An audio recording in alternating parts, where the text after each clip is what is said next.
Rester actif et faire de l'exercice est une excellente façon de maintenir sa forme physique tout en renforçant son système immunitaire et son bien-être général.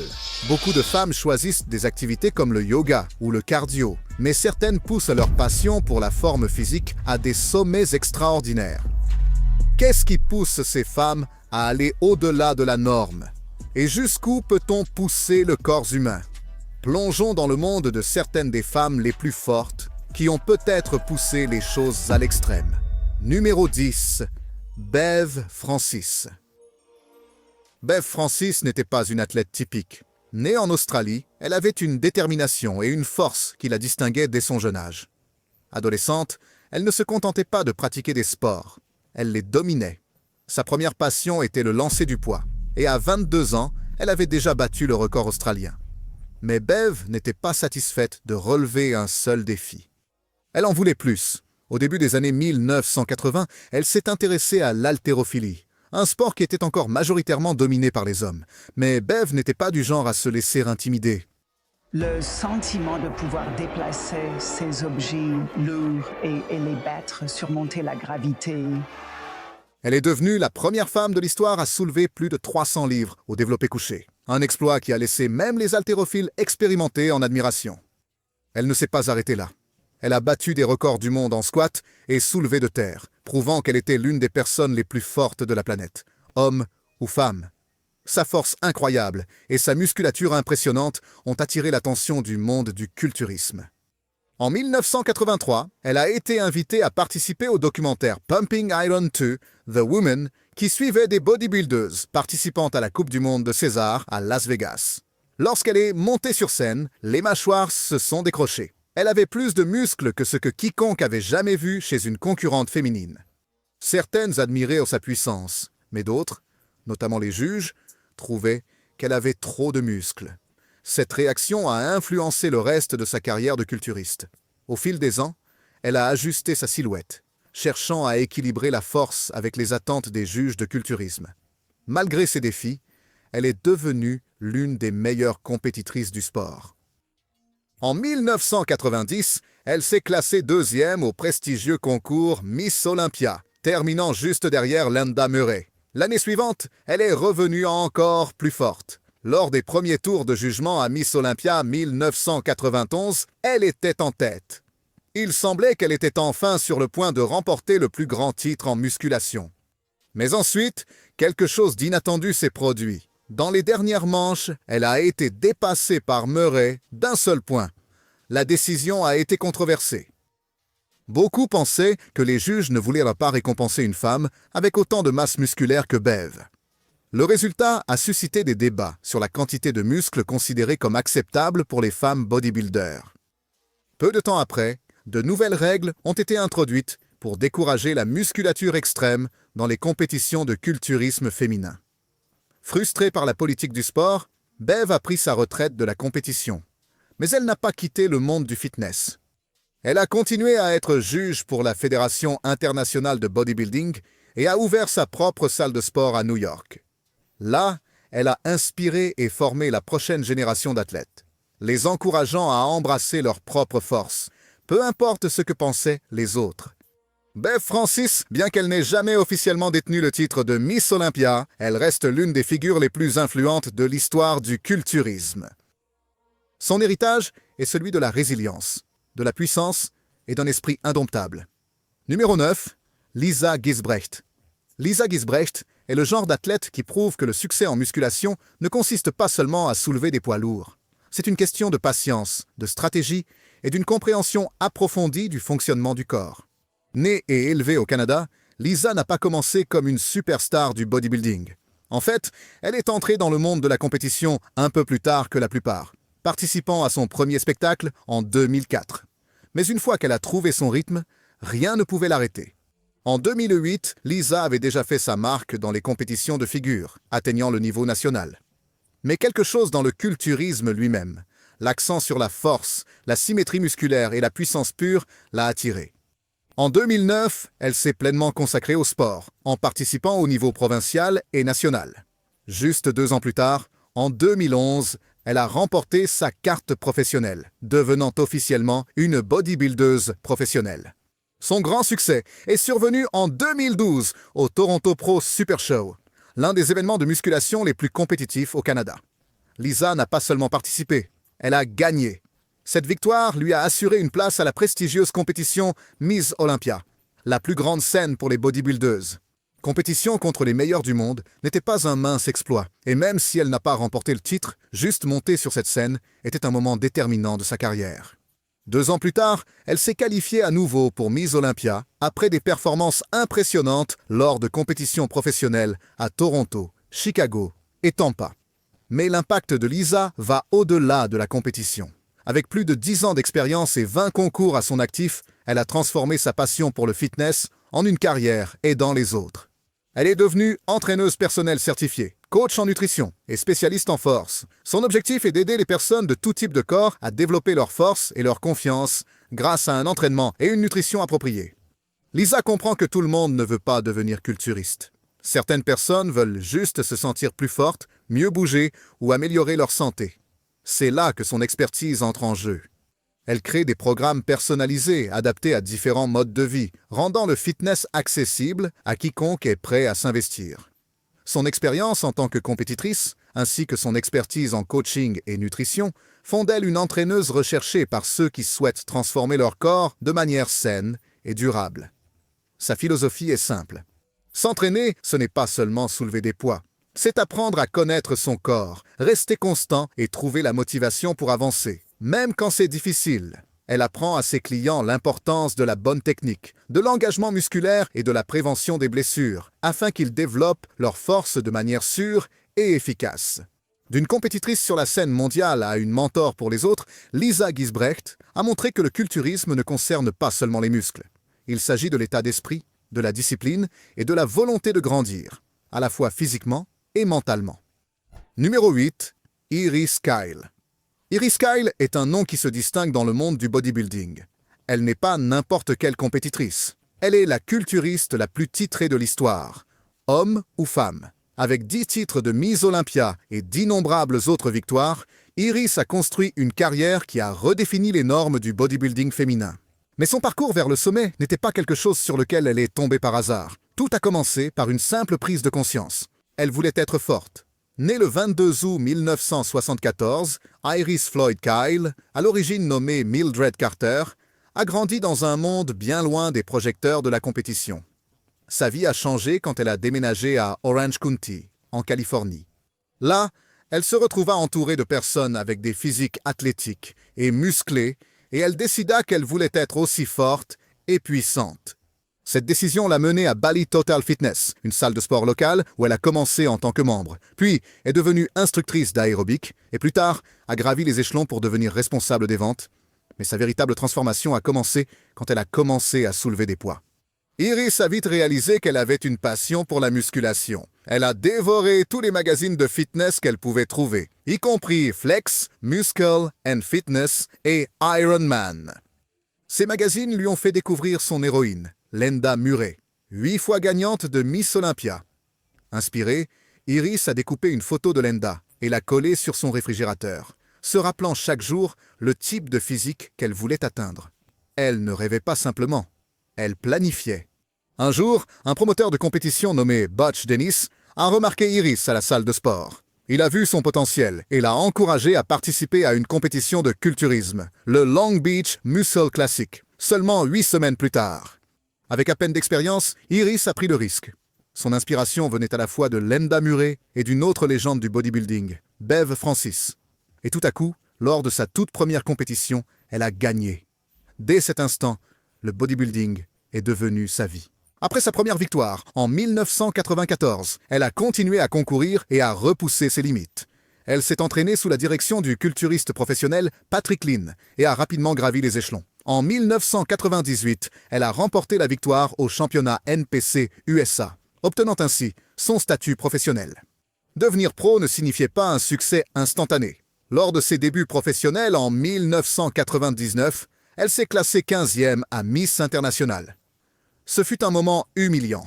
Mais au lieu de la laisser se décourager, elle s'est promis que ce genre de classement bas ne se reproduirait plus. Iris a tenu sa promesse. Elle a continué à remporter compétition après compétition, battant même son idole, Lenda Murray, en 2004 pour remporter le titre de Miss Olympia. Au cours de la décennie suivante, elle a dominé le sport, établissant des records qu'aucun n'a encore battus. Sa combinaison inégalée de discipline, de confiance et de détermination l'a distinguée dans le monde du culturisme. Même après sa retraite en 2014 avec sa 10e victoire au concours Miss Olympia, Iris est restée une légende. Numéro 7, Natalia Kuznetsova. Natalia Kuznetsova est une force de la nature, pleine de force et de détermination. Née en 1991 en Russie, elle a commencé l'entraînement avec des poids à seulement 14 ans. Ce qui a commencé comme un moyen de gagner en confiance est vite devenu une passion pour la vie. Au fil des années, elle a développé une physique extraordinaire, devenant l'une des bodybuildeuses les plus connues au monde. Sa dédication à l'haltérophilie et au bodybuilding lui a valu de nombreux records et titres. Elle détient des records mondiaux en armlifting, développé couché et soulevé de terre. Certaines de ses réalisations les plus impressionnantes incluent le développé couché à 375 livres et le soulevé de terre à plus de 530 livres. Ce sont des exploits que même de nombreux culturistes masculins ont du mal à réaliser. Mesurant 5 pieds et 7 pouces et pesant environ 220 livres en forme de compétition, Natalia est connue pour ses muscles massifs et sa silhouette définie. Ses biceps mesurent à eux seuls plus de 18 pouces de circonférence, ce qui fait d'elle l'une des athlètes féminines les plus musclées du sport. Dès qu'elle a soulevé son premier poids, il était clair qu'elle était destinée à la grandeur. Sa dévotion à l'entraînement était inégalée et au fil des années, sa force a monté en flèche. À l'âge de 28 ans, elle avait déjà inscrit son nom dans les livres des records, dominant l'haltérophilie et le levage de bras comme aucune autre athlète en Russie. Soulever des poids, faire du développé couché et du soulevé de terre avec des poids inimaginables est devenu sa spécialité, et bientôt le monde n'a pas pu l'ignorer. Natalia a participé et remporté divers championnats de powerlifting et de culturisme. Elle est championne d'Europe et du monde au développé couché et au soulevé de terre. Et elle est une figure dominante dans les compétitions professionnelles de tirage au bras. Elle a également participé à de nombreux événements internationaux, montrant sa force sur une scène mondiale. Au-delà des compétitions, elle est aussi entraîneuse et une source d'inspiration pour de nombreux athlètes en herbe. Elle partage souvent ses routines d'entraînement et ses conseils de mise en forme, encourageant les autres à se dépasser et à rester disciplinés. Elle a une forte présence sur les réseaux sociaux, où elle interagit avec ses fans et partage des détails sur son entraînement quotidien et son régime alimentaire.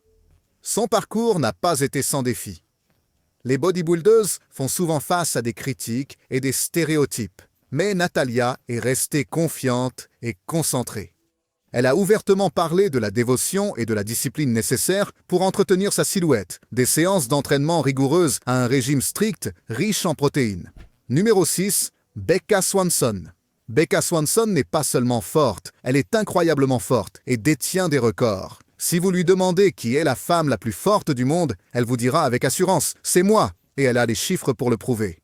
Née à Papillion, Nebraska, le 20 novembre 1973, Becca a commencé en voulant être une culturiste. Mais quand les gens lui ont dit qu'elle était trop grande pour le sport, elle ne s'est pas laissée décourager. Au lieu de cela, elle s'est tournée vers l'haltérophilie, un sport où être grand et puissant est un avantage énorme.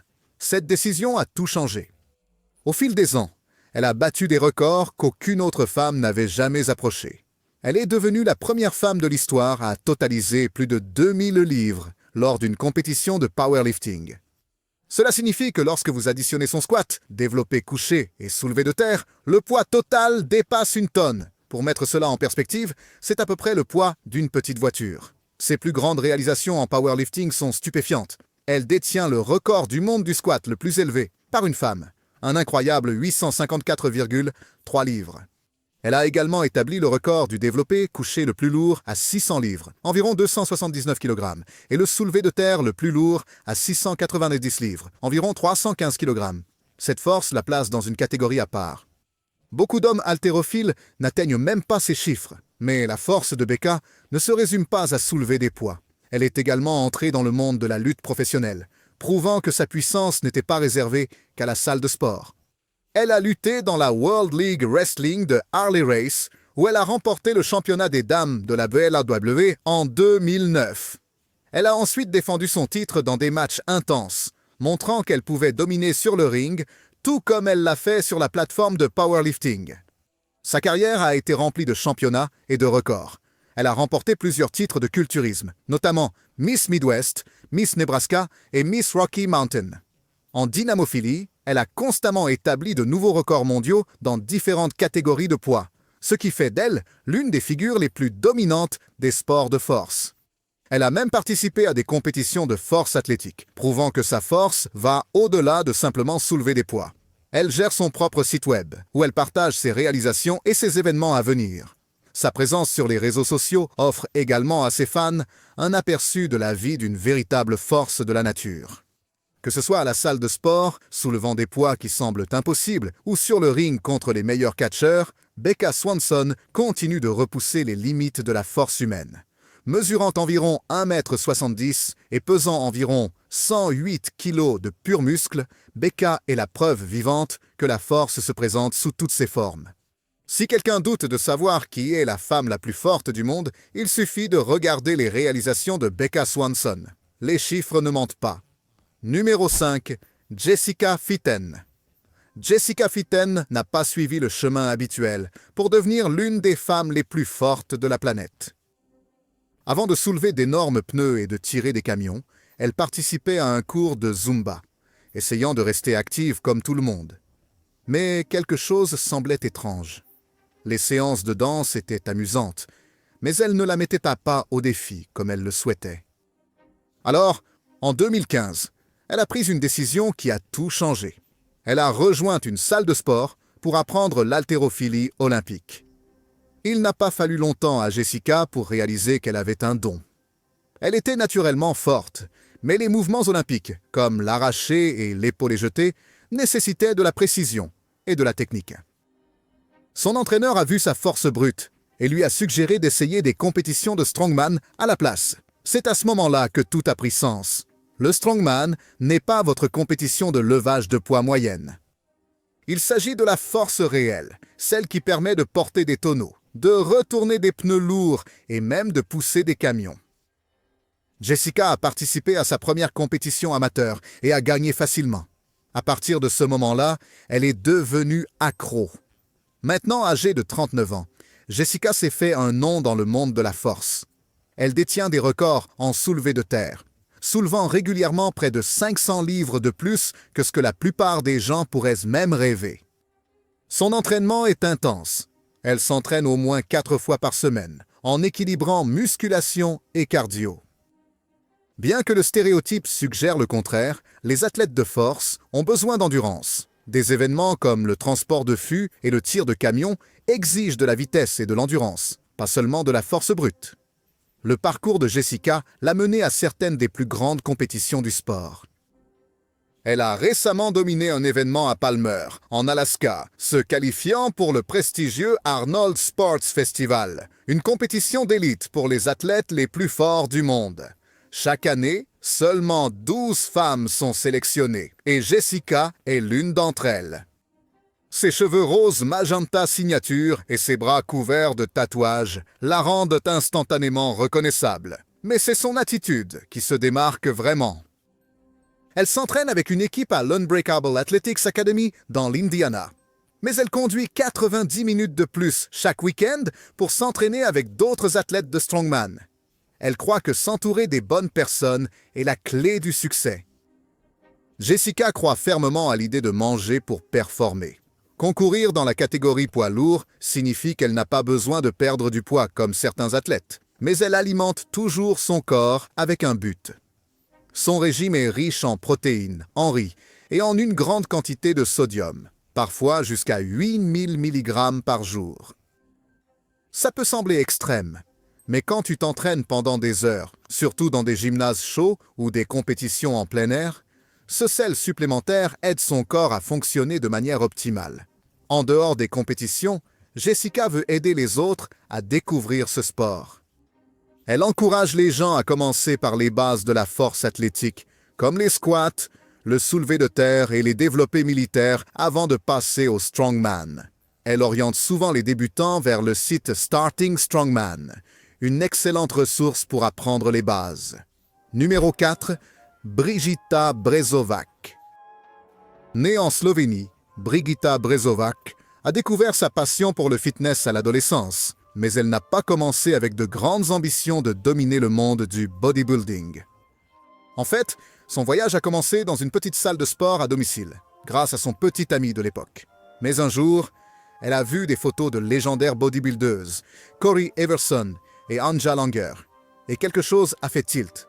Elle savait qu'elle voulait être forte, féroce et inarrêtable. À seulement 14 ans, Brigita a commencé à s'entraîner. Elle ne s'est pas limitée à soulever des poids. Elle s'est entraînée au karaté, travaillant pour obtenir une ceinture noire et même en participant à des compétitions nationales.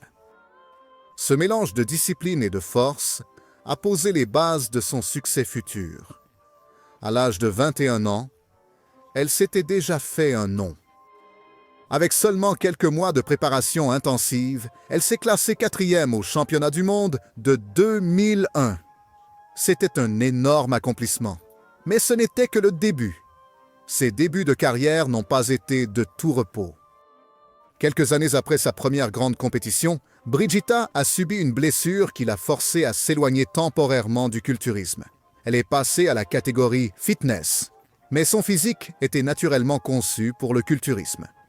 Les juges l'ont reconnue et en 2004, elle est officiellement revenue à la catégorie culturisme et a remporté le titre de championne du monde. La carrière de Brigita a décollé à partir de là. En 2009, elle a participé au championnat du monde féminin de l'IFBB, où elle a obtenu la 2e place dans la catégorie des poids lourds et a gagné sa carte professionnelle IFBB. Cela a tout changé. L'année suivante, elle a dominé le circuit pro, remportant à la fois le Tampa Pro et l'Europa Battle of Champions. Elle s'est qualifiée pour son premier Miss Olympia, la compétition de culturisme la plus prestigieuse au monde, et a terminé 10e, un énorme accomplissement pour son année de début.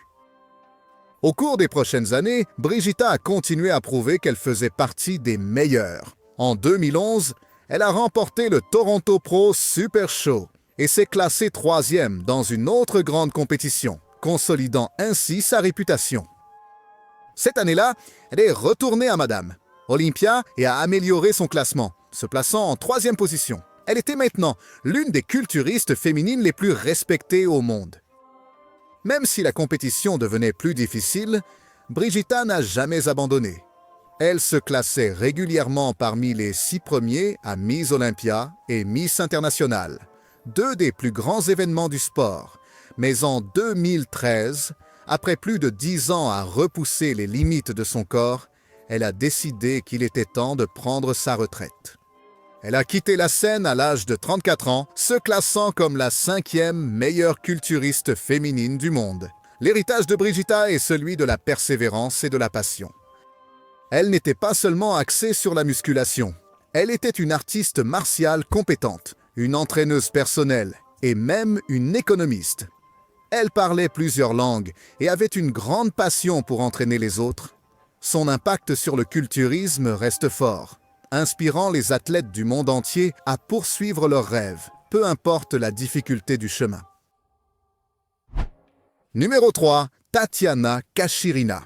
Tatiana Kachirina est un nom qui a autrefois secoué le monde de l'haltérophilie. Avec une force incroyable et un palmarès rempli de championnats, elle est devenue l'une des athlètes les plus célèbres de Russie. Mais son histoire, comme beaucoup dans le monde du sport, est un mélange de triomphes et de controverses. Née le 24 janvier 1991 en Russie, Tatiana Kachirina a rapidement gravi les échelons de l'haltérophilie. En concourant dans les catégories de poids les plus lourdes, elle a dominé le sport par sa puissance et sa technique. À l'âge de 29 ans, elle avait déjà remporté le championnat du monde 5 fois et possédait une médaille d'argent olympique. Lors des Jeux olympiques d'été de 2012, elle a participé dans la catégorie féminine de plus de 75 kg, soulevant un total de 332 kg, un exploit extraordinaire qui lui a valu une place dans l'histoire. Tout au long de sa carrière, Kachirina était connue pour battre des records. Elle ne se contentait pas de remporter des compétitions, elle réécrivait les chiffres. Elle a établi un incroyable record du monde senior de 23 titres. Son record à l'arraché de 155 kg et son record à l'épaulé jeté de 193 kg étaient des marques de véritable domination. Sa force a fait d'elle l'une des concurrentes les plus redoutées sur le podium. Peu de gens pouvaient égaler sa capacité à soulever des poids aussi massifs avec précision et contrôle. Cependant, sa carrière a pris une mauvaise tournure lorsqu'elle a été confrontée à plusieurs scandales de dopage. En 2006, alors qu'elle n'avait que 15 ans, elle a été suspendue pour 2 ans après avoir échoué à un test antidopage. Malgré ce revers, elle est revenue plus forte et a remporté plusieurs titres mondiaux. Mais en décembre 2020, elle a été de nouveau suspendue provisoirement en raison d'enquêtes pour dopage. Puis, en 2023, le tribunal arbitral du sport a rendu une décision qui a tout changé. Le tribunal a annulé 4 années de ses résultats d'avril 2013 à juin 2017, la privant de plusieurs titres, médailles et records. Elle a également été sanctionnée d'une interdiction de 8 ans de pratiquer ce sport, mettant fin à sa carrière de compétitrice. Il reste incertain si elle reviendra un jour dans le sport sous une autre forme. Mais une chose est sûre, le nom de Tatiana Kachirina ne sera jamais oublié dans le monde de l'haltérophilie. Numéro 2, Robin Coleman. Mesurant 6 pieds et 1 pouce, Robin Coleman a construit une carrière prouvant que la force et le talent vont de pair. Né au Texas, Robin s'est d'abord fait remarquer dans le monde de la musculation et des compétitions de femmes fortes avant de se lancer dans l'industrie du divertissement. Son parcours, passant de la musculation au rôle dans les films et les séries télévisées, est tout simplement impressionnant. Robin a commencé à concourir sérieusement dans la musculation en 1997 et en 1 an et demi, elle s'était déjà fait un nom. Elle a participé à la compétition des États frontaliers de Californie et a remporté la première place dans la catégorie novice, tout en se classant 2e dans la catégorie poids lourd ouverte. Mais ce n'était que le début.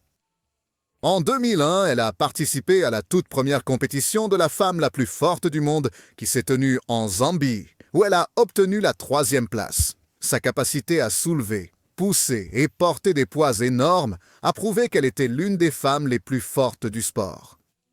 Sa force n'était pas seulement pour soulever des objets lourds.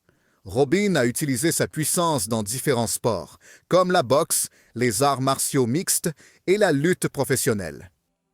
Elle s'est entraînée avec certains des meilleurs, y compris Tom Meiji, ancien concurrent de l'homme le plus fort du monde, et Rick The Equalizer Drasin, un culturiste et lutteur bien connu. Mais Robin ne s'est pas arrêtée au sport. Sa présence et sa force ont fait d'elle une candidate idéale pour la télévision et le cinéma. En 2008, elle est devenue l'une des vedettes de la reprise par NBC de Gladiateurs américains, où elle a joué Helga, une concurrente féroce et intimidante qui est rapidement devenue l'une des favorites des fans. Sa taille imposante, combinée à sa force pure, faisait d'elle une adversaire redoutable dans les épreuves exigeantes de l'émission. Les spectateurs adoraient la voir dominer la compétition avec un mélange de puissance et de personnalité. Son succès dans l'émission American Gladiators a conduit à des opportunités à Hollywood. En 2009, elle a obtenu un rôle dans le film Madea Goes to Jail, jouant le personnage dur et inoubliable de Big Sal. Elle est également apparue dans Days of Our Lives et la série d'action-comédie VIP. Le talent de Robin ne se limitait pas à incarner des personnages physiquement forts. Elle s'est formée comme actrice à la méthode Meissner et à l'improvisation comique à la célèbre école Groundlings. Ses talents d'actrice, combinés à sa présence physique, ont fait d'elle une interprète unique et passionnante. Au-delà du théâtre et du sport, Robin est également une rameuse compétente. Elle est membre du Lions Rowing Club et du California Yacht Club, tous deux basés à Marina del Rey. Elle participe à divers événements d'aviron, y compris en 8, en 4 et en skiff individuel. Son bateau personnel s'appelle même Equanimity, reflétant son équilibre entre puissance et concentration. Numéro 1. Anja Lange. Le parcours d'Anja Lange dans le culturisme est vraiment inspirant. Née en 1965 à Stuttgart, Allemagne, elle a grandi dans la ville voisine de Böblingen, entourée de forêts et d'un amour pour la nature. Depuis son plus jeune âge, elle était toujours en mouvement, essayant différents sports et activités. Sa première passion était la gymnastique, et à l'âge de 8 ans, elle participait déjà à des compétitions de gymnastique. Mais ses intérêts ne s'arrêtaient pas là. Elle a également participé à l'équitation, un passe-temps qui lui est venu naturellement puisque sa famille possédait 2 chevaux. En grandissant, la curiosité d'Anja l'a poussée à explorer de nouvelles activités. À 14 ans, elle a essayé la plongée, puis elle s'est mise à la danse jazz. Mais à 15 ans, sa vie a pris un nouveau tournant lorsque son premier petit ami lui a fait découvrir la musculation. À cette époque, peu de femmes soulevaient des poids, et dans sa salle de sport locale, elle était la seule fille à s'entraîner. Mais cela ne l'a pas découragée. En fait, les hommes à la salle de sport étaient impressionnés par sa force. Elle a lentement augmenté son entraînement et a prêté plus d'attention à son régime alimentaire, se concentrant sur la compétition. En 1981, elle a participé à son premier concours de culturisme, les championnats du Bade-Württemberg. Elle s'est classée avant-dernière, mais au lieu d'abandonner, elle s'est entraînée encore plus dur. L'année suivante, elle a participé au même concours et a terminé à la 2e place. Cependant, le bodybuilding n'était pas encore entièrement accepté et ses parents n'étaient pas contents de son choix. Elle a dû garder son entraînement secret au début, mais avec le temps, ils ont fini par respecter sa détermination et sa passion pour le sport. Pendant qu'elle était encore à l'école en art graphique, Anja a continué à concourir. En 1985, elle a remporté les championnats du monde junior et l'année suivante, elle a remporté à la fois les championnats d'Europe amateurs et les championnats d'Allemagne. À ce moment-là, le culturisme n'était plus seulement un passe-temps, c'était devenu sa profession. Elle avait un grand objectif en tête, remporter le titre de Miss Olympia, la compétition la plus prestigieuse dans le bodybuilding féminin. Cependant, l'année 1987 a été difficile pour elle. Elle a perdu son père, ce qui a rendu difficile la concentration sur l'entraînement. Pourtant, elle a persévéré et s'est classée 2e au championnat du monde pro et à Miss Olympia. Elle n'avait que 23 ans et était déjà considérée comme l'une des meilleures dans le sport. Après cela, elle a décidé de faire une pause dans la compétition, visant un retour en 1990. La vie avait toutefois d'autres projets pour elle. Elle a découvert qu'elle était enceinte et a dû mettre ses objectifs de compétition en attente. Même pendant la grossesse, elle a continué à s'entraîner pour rester forte. En janvier 1991, elle a accueilli son fils, Elijah. Et peu de temps après, elle s'est retirée du culturisme professionnel. Au lieu de concourir, elle s'est concentrée sur l'écriture, s'associant à Bill Reynolds pour publier un livre sur la musculation, l'exercice et la nutrition, intitulé Body Flex Body Magic en 1992. Elle a également fait des apparitions sur scène, travaillé comme consultante en fitness et même possédé une salle de sport pendant quelques années. En l'an 2000, elle est retournée au culturisme en tant que porte-parole, promouvant le sport comme un mode de vie sain et valorisant. Son impact sur le monde du fitness a été reconnu en 2011 lorsqu'elle a été intronisée au temple de la renommée de l'IFBB. Merci de regarder. À bientôt dans notre prochaine vidéo.